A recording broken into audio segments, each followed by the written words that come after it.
When we can show to customers the benefit of having a clear picture of what's taking place on their roof in a way where nobody else is doing it, and we can show them that we catch things, it sets us apart where the homeowner wants that now, because the other guy's not going to tell them what took place on the roof, and the homeowner's not going to get on the roof if it's a dangerous roof. You're listening to the Drone Radio Show podcast, the show about drones and the people who use them for business, fun, and research. Hosted by Randy Goers. Hello, everyone. This is Randy Goers, and welcome to the Drone Radio Show podcast, episode 348. Can a drone help build a better solar roof? Today's guest is sure they can. Sinuhe Montoya is CEO and founder of DroneQuote, a web-based solar roofing company. DroneQuote works with drone pilots throughout the country to provide easy and precise estimates of solar roof installation projects. After the solar installation is complete, the pilots conduct a final inspection flight to verify the quality of the work performed. The company's unique approach is driving solar adoption, and it illustrates another innovative way that drones are providing real value. In this edition of the Drone Radio Show, Sinuhe talks about DroneQuote, the use of drones to promote solar, and how he built a successful drone-based business. But before we hear from Sinuhe, I want to thank those of you who are supporting my funding campaign. Whether it's $1, $100, or much more, you can help defray the cost of production and keep the podcast going and growing. Go to droneradioshow.com/donate. And by the way, if you have a great story on the use of drones that you'd like to share in a podcast, contact me at randy@droneradioshow.com. So let's find out how drones are advancing the use of solar with Sinuhe Montoya of DroneQuote. Let's pick up the interview where I asked Sinuhe to introduce himself. My name is Sinuhe Montoya. I am the CEO and founder of a company called DroneQuote. Sinuhe, tell us about DroneQuote. So DroneQuote is a marketplace where property owners can go online and buy solar or roofing services for their properties. On the surface, that doesn't sound like it has anything to do with drones. How do they fit in? You're right about that. The way in which the drone factors in is actually really unique to us. We put something out in the market that didn't exist and so far is still pretty unique out in the market. How the drone factors into the process is that our customer base is spread out throughout the United States. We are a website where you can go buy your roofing and your solar services. And the challenge with being virtual is that you don't have eyes on the property typically. So all these companies that are doing virtual sales for services of this kind have more of a difficult time getting eyes on the property. So having a network of drone pilots that spreads out throughout the United States has allowed us to have that in-person presence to get details from the property in a way in which is literally above and beyond, I guess you could say, pun intended. So if I wanted to put solar on my roof and I was looking for a quote, how does the process work? So DroneQuote will take one of two approaches depending on the situation and the homeowner. If the homeowner would like us to go out to the property before we put together quotes, we can facilitate that. So the homeowner would go on our website, request a survey that we go out to the property and get details, including, obviously roof measurements and details with a drone to put together their quotes. The alternative option is if the roof is not necessarily difficult to see from satellite imagery or paid satellite imagery, then we don't utilize a drone until after the homeowner moves forward with their selected quote so that we could have a before work survey completed and compare that to the post-installation survey and see if there's any quality issues or anything that was outside of the norm, what should have taken place. Are the drones used to prepare actual measurements or to verify that the installation went as planned? It's both. So in some cases, it literally will be both. In some cases, it's just to verify that everything went well. So if it's new construction, we come in super handy because we're able to get very detailed measurements of the property where our competitors don't even have satellite imagery. Speaking of your competitors, if they're not using drones, How do they typically do it? And where's the value that your company provides? In a sense, our competitors are already using drones. So there's solar installers out there that are literally going out with their own drones to, perform the survey, but they're never doing it beforehand to show the quality post-installation, or to confirm the quality, I should say. They're not typically doing that. The other thing that we have going for us is that these other entities that would be our competitors, they've yet to adopt this kind of process into their value proposition. So they don't have a network of drone pilots to go out and do this kind of surveying. So it's a matter of quoting a roof or quoting a solar project with a little bit more ambiguity because you don't have site details as much as you would like to have. What do your pilots need to know in terms of training or experience? When we bring pilots on, we show them the process of how the survey should be completed. And then we ask that they complete a survey of their own property to show us that they're able to do the survey. And of course, they're FAA certified and they carry insurance and the whole gamut. Other than completing their own site survey, do pilots need to complete any other training? A lot of our pilots have taken courses that we've put together for them. So those pilots are preference to go to. So we distinguish between the pilots that have taken our courses and those that haven't, because they understand the property and the site, the process a lot more thorough than the guy that's just showing up taking pictures.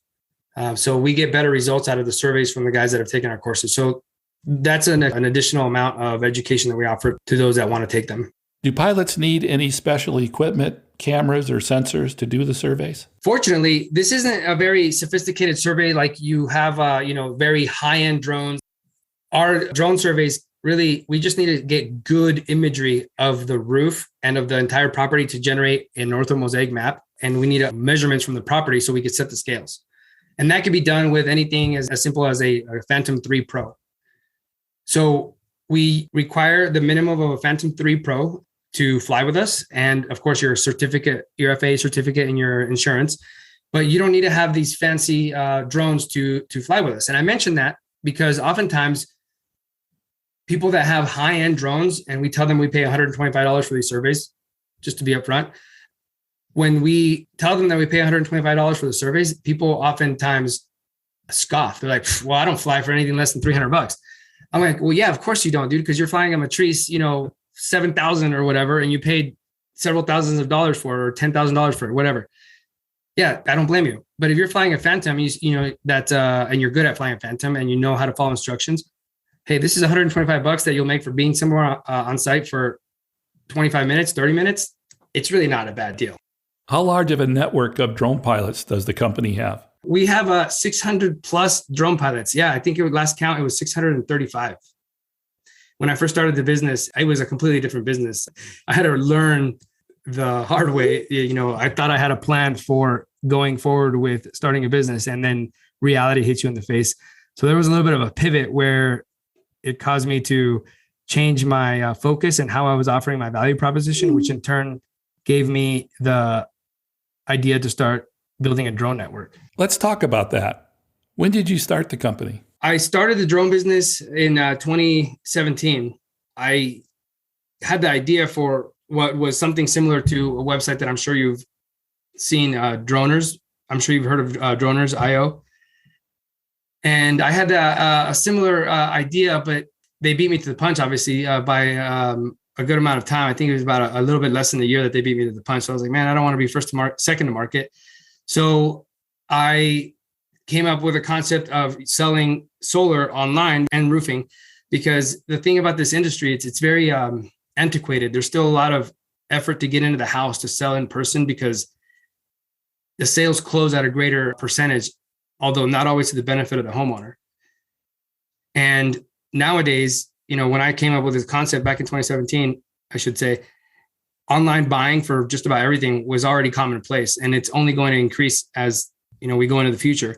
So solar and roofing is no different. And the challenge was, how do I get the data from the property if I'm not going to be there on the property myself? And relying on a network of drone pilots that belongs to us seemed like the most ideal fit to accomplish this. And so we set out to build out that network and to integrate it into the value proposition of giving people accurate quotes for their solar and their roofing in a virtual manner. What were some of the biggest challenges that you had to overcome? You started your question of, it sounds like drones don't necessarily play a part in this.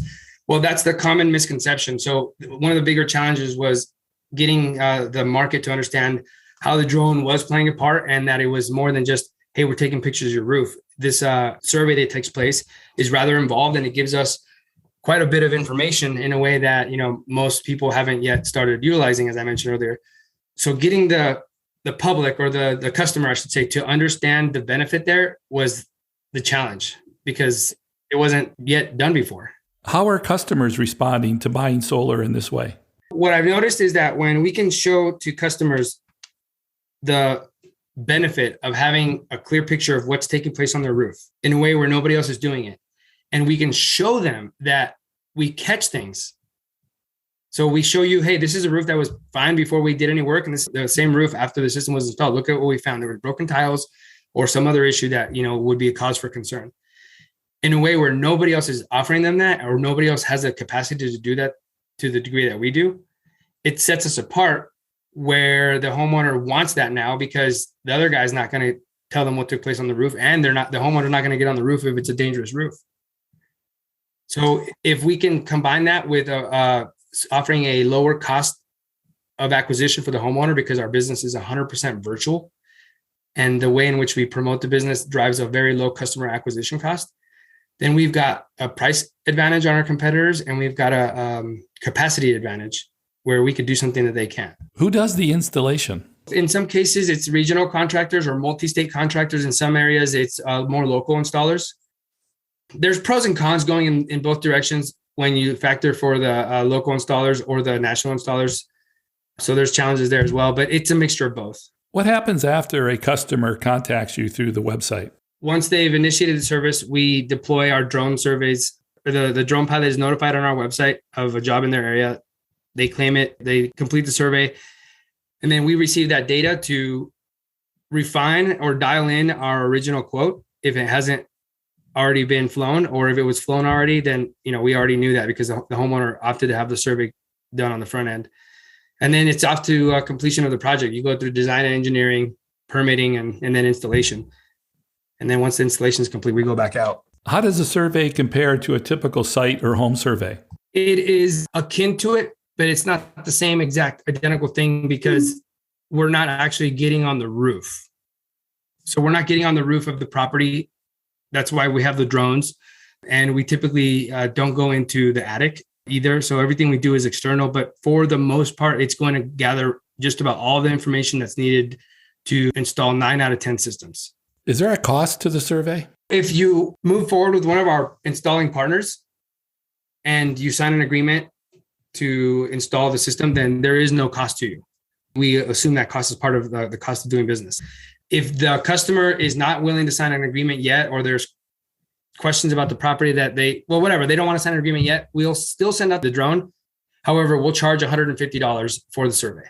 Are you able to give us any insights into how the company's grown over the past few years? It took me about a solid, almost, I would say 8 months to facilitate a better understanding of what was taking place with the business, and that I was going in the wrong direction. I was like, oh crap, I got to pivot. That's what I mentioned earlier. And then as the development of the business took place, I had the unfortunate experience of having the mindset that a lot of entrepreneurs sometimes have, and that is like, I got to seek capital.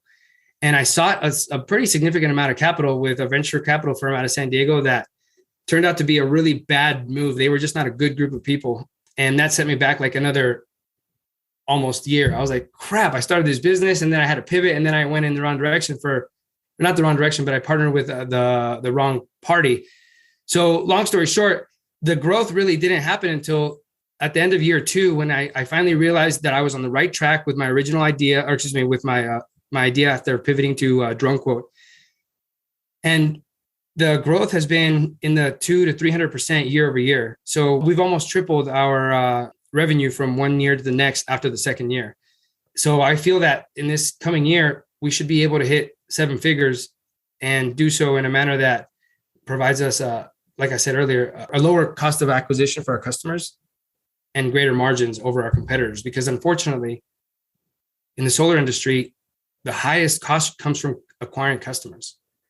And if you could figure out how to acquire customers at a lower cost, you earn more business and you profit a little bit more. And we've managed to do that. And that's been a significant advantage that stemmed from utilizing the drone technology across the board. When you partnered with the VC, was it a case where you were maybe too eager and that's what led you in that direction? Holy smokes, that's a really good question, Randy.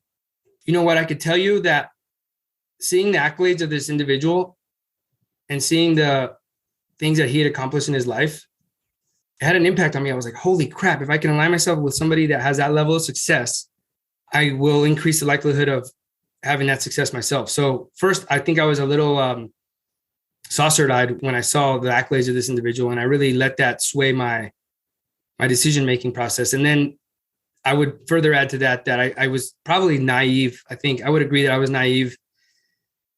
Fortunately, I came around and I listened to my gut as everything started unfolding with him.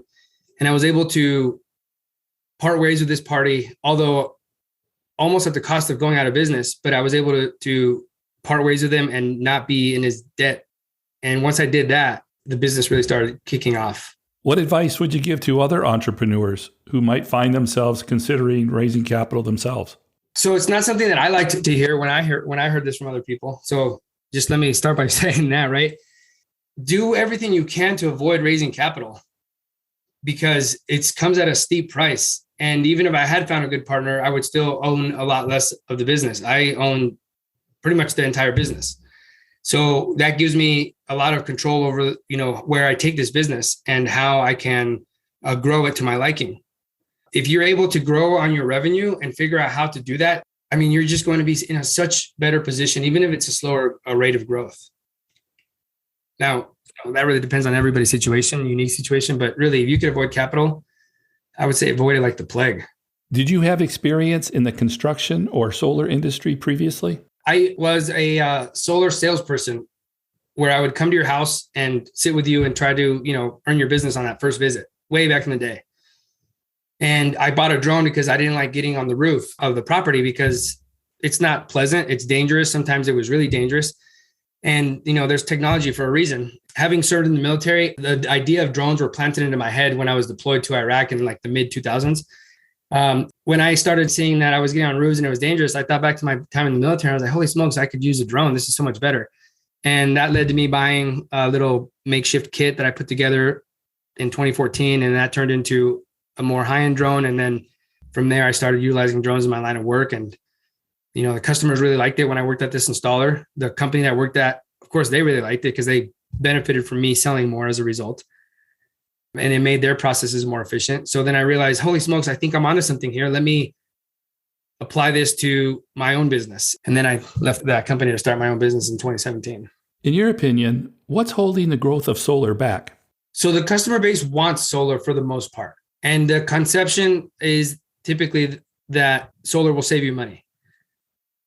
More often than not, it's correct. Sometimes it's a misconception. So the friction lies for people installing solar in their utility and then the regulations in where they live as to whether or not they allow the financial mechanism of solar to operate in that utility or in that area in very broad terms, right? You're talking about the ability of a homeowner to return the electricity back to the utility company for a credit. That's how they would primarily make money or save money. Is that correct? That is correct. How prevalent is that benefit? It's rather prevalent. So solar is, growing in the United States, throughout the United States, but there's still a lot of states that are, pretty far behind in adopting policies that would favor solar. Or like where I live in Idaho. The business operates out of California. I live in Idaho. The cost of electricity here is 8 cents per kilowatt hour. In tier 2, I want to say tier 1 is 7 cents. So the cost is so low that solar adoption is not as great because you're competing with a really low utility. So between the utilities and between the net metering applications, that really is going to be the factor of whether or not solar is adopted more often. What do customers think about the drones? The drones being a part of what we offer, the value proposition, are a big reason why we get our name out there and why people talk about us. So when it comes to people reaching out to us, they're already under the, idea of us utilizing drones and they understand a little bit more of the value proposition. So they're more actively, wanting that or seeking that than somebody who's never heard of us. because then it goes back to the challenge I mentioned earlier, where we have to educate you as to why the drone, is a value add in this process. There are always privacy questions whenever a drone is flying around private property. What can you say about the data that is collected and how it's used? I appreciate that question, because oftentimes people will ask us, what are you doing with our information? So we don't sell anybody's information. We do collect site data because we need it to quote the property, right? But when it comes to anything about that property, we don't sell the information to anybody. Our model is not built on generating leads and selling them. So when you give us information, it stays with us. And that's where it ends. Your information is private. And if you ask us to delete it, sometimes people do, we'll do that. But if we have your information and we're using it, it doesn't get sold to anybody. What have the last 4 or 5 years taught you? Going back to, reaching out to other entrepreneurs out there that are starting their own business. I think the biggest lesson that I've learned of starting a business is, and in the drone industry, if we're being more specific, is, being willing to change your mind and being willing to, being open-minded to, hearing another opinion and trying to get to the bottom of whether or not what you're doing, whether it's, your value proposition or your model or whatever it is, trying to figure out as quickly as possible whether or not you're on the right track. And information, collecting data and understanding data and making decisions based on the data as soon as possible is a significant advantage to you being successful in the future or not, or maybe an indicator, I should say. So I learned to be nimble, to be open-minded, and to add to that, really to have grit, because starting a business is not easy by any means, at least not in my opinion. And this is coming from somebody who deployed to Iraq twice during the thick of it, where there was bullets flying in both directions. I thought that was really hard. And then I started a business. Holy smokes, that was easy by comparison, because at least in Iraq, I had, somebody I could turn to and ask for direction or fire for effect at the very least, right? Keep the enemy's heads down. When you're starting a business, you don't have unlimited ammunition of, capital, and you have to figure out if you're moving in the right direction as early as possible so as to not waste time and money and potentially go out of business. Is there anything that we missed that we should talk about? A quick side note here that I'll add about Drone Quote, that we really make an effort to provide for the homeowner to help them make the best buying decision. Because we tell people, we're not interested in selling you anything. I'm not interested in making a sale per se, in the sense of, I sold that customer. I want to educate you, and I want my staff or my team to educate you so you feel comfortable making a decision, even if it's to not buy, right? If I put your best interest first and see myself or see the company as a fiduciary to our clientele, that's alone is going to set us apart, right? And then if we do the level of process that we go through to confirm quality and assure people that they're getting the right thing installed, that's a fiduciary role in and of itself, the whole process that we offer. So we want to help you make sound buying decisions. Really, that's what we're about. And utilizing this technology gives us the information we need to be certain with how we put together our quotes for our customers. That's really all it comes down to, serving you in a manner that you feel 100% confident that you're making the best buying decision. And when you buy something, that emotion is completely different than when you get sold. I'm not interested in selling anybody anything. I'm interested in helping people make those decisions that are sound and that it's a different emotion. It's a buying emotion. That's really what we're about. We just happen to use technology to a greater degree than our competitors, And for my final question, Sinuhe, what message would you like to leave regarding the future of the drone industry? I don't claim to be any kind of clairvoyant where I could, see anything into the future. Really, when it comes to, the drone industry, it's going to grow, right? This technology is here to stay, and it's going to reduce friction across many different industries.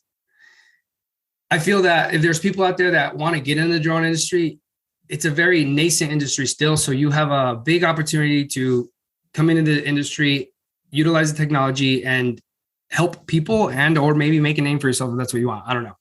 So we're still on the early, the start of things with this industry taking off. Really, if you want to be successful, though, it's going to come down to having the grit to just stay in it. And, the going is going to be really tough. I think that it was a lot harder than I even thought it would be, thinking that it would be hard. Nonetheless, it was 10 times harder than that, right? I mentioned it. I compared it to being in Iraq and being even harder than that. Starting a business is definitely not easy, but it's so damn rewarding. And if you could stick it out, you have a big opportunity in this industry that, is still very young. That's it for episode 348 of the Drone Radio Show. I hope you enjoyed hearing from Sinuhe Montoya of Drone Quote. I want to thank Sinuhe for taking the time to speak with me.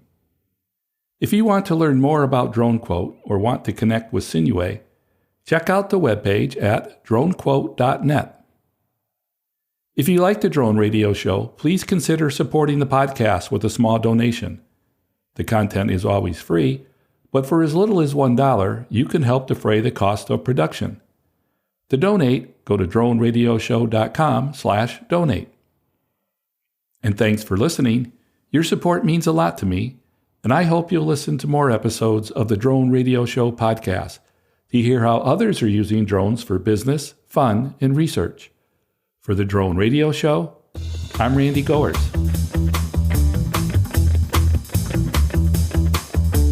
This has been the Drone Radio Show podcast. More information on today's show can be found on our website at www.droneradioshow.com. If you're using drone technology for business, fun, or research and would like to share your experience on the show, please visit our website and fill out a guest appearance application. And don't forget to follow us on your favorite social media channels.